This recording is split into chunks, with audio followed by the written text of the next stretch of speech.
So Mataji, now is Ekadashi Mahatma you're putting on, Vinita Mataji? Yes, Prabhuji, give me a Yes. minute. I'm sharing that. Vinita Mataji, share your recipe, what you eat. You never are tired. You're always on service. Ay, Prabhuji. Share your recipe, what you eat, Mataji. Share in the group. Sure, Prabhuji. Sure. The one that we just ate, Bhagavatam, hearing. Oh, Haribol, Haribol. That's a Okay. devotee. That's a devotee Yes. right there. Yeah, let's start reading. Please raise your hand. It's very small though.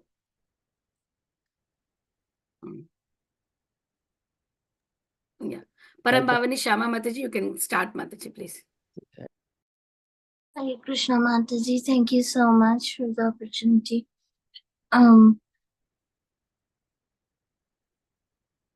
Mataji, can you? Yogini Ekadasi.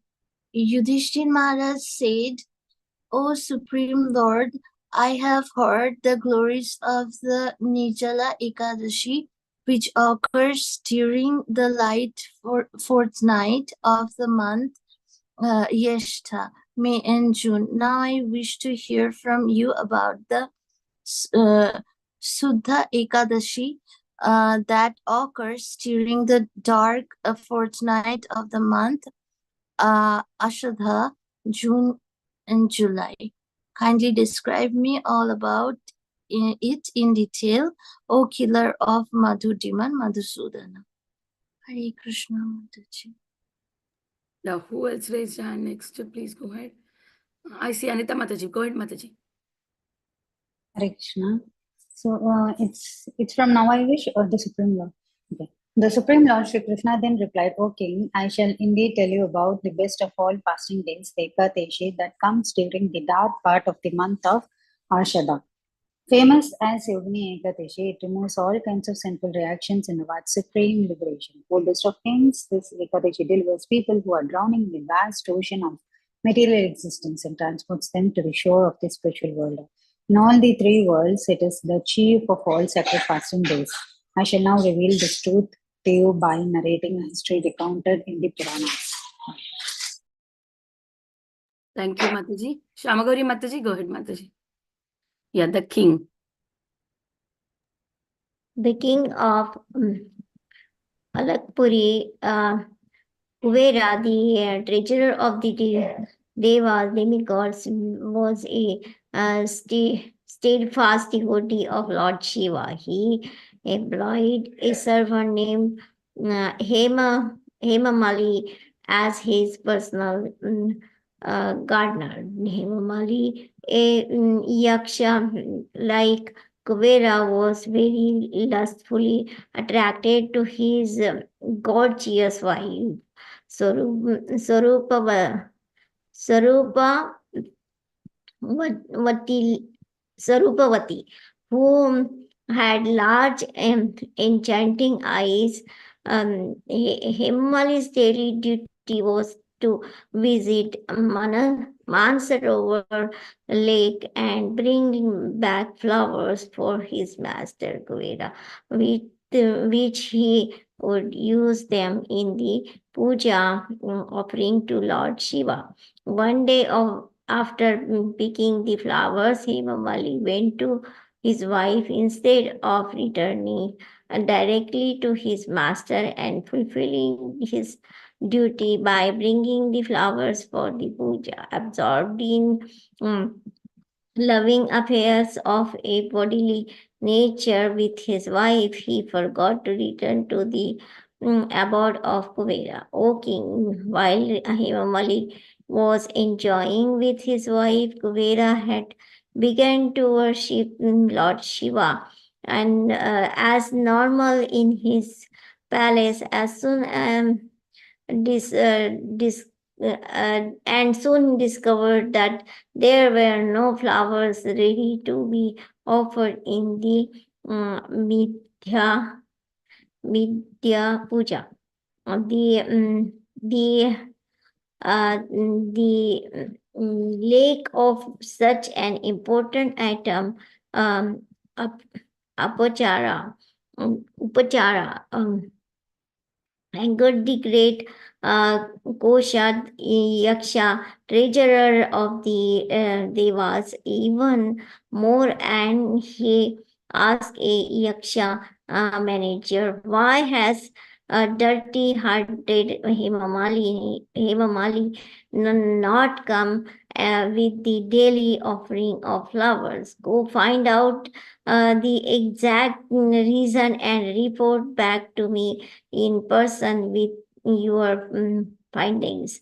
The Yaksha returned and told Kuvera, "Oh dear Lord, Himamali has become lost in freely enjoying courters with his wife." Thank you, Mataji. Harita Mataji, continue. Hare Krishna, wish you all a happy Ekadashi. Kuvera became extremely angry when he heard this and at once summoned lowly Hemamali before him. Knowing that he had been remiss and dawdling in his duty and exposed as meditating on his wife's body, Himamali approached his master in great fear. The gardener first paid his obeisances and then stood before his lord, whose eyes had become red with anger and whose lips trembled in rage. So enraged, Kuvera cried out to Himamali, "O you sinful rascal, O destroyer of religious principles, you are a walking offense to the Devas. I therefore curse you to suffer from white leprosy and to become separate from your beloved wife. Only great suffering is deservedly yours. O low-born fool, leave this place immediately and betake yourself to the lower planets to suffer." Hare Krishna. Thank you, Mataji. Rohini Prabhu or Mataji.